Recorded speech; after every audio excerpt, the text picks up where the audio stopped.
The magician will now attempt a dangerous trick that's not for the faint of heart or stomach. If you have an aversion to the sight of scary tricks, now's the time to look away. Or watch, if you dare. He's about to give himself a trendy body piercing the hard way.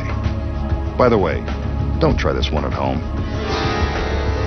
With his sleeve rolled up, the magician takes a long, stainless steel needle and jams it through his forearm. It's slow going, but he forces it through the flesh and muscle. I told you this was going to be upsetting, and it's about to get even gorier.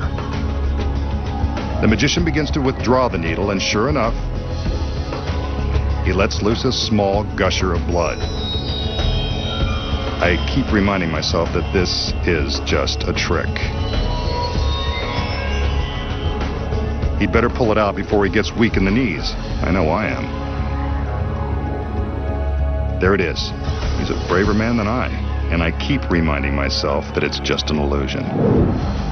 So how did the magician thrust the needle through his forearm and draw blood without inflicting serious injury? Rest assured, this is just an illusion, and the blood is all part of the gag. The secret is in this ordinary bottle of rubber cement.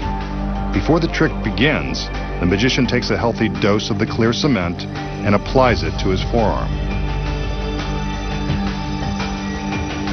He's careful to get complete coverage on his skin. When the cement dries, it will be impossible to detect.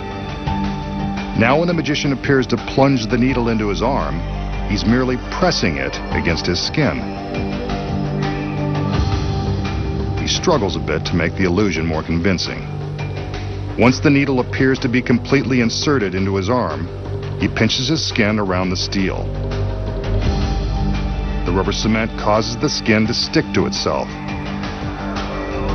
The effect is pretty gruesome, but not grisly enough for our masked man. He wants us to see blood. That's where a trick needle comes in handy. It's secretly hollow, and the knob on the end is really a rubber bulb that contains fake stage blood. The magician uses the needle like a turkey baster, squeezing it to suck up the fake blood into the rubber bulb, then squirting it out when the time is right for maximum horror.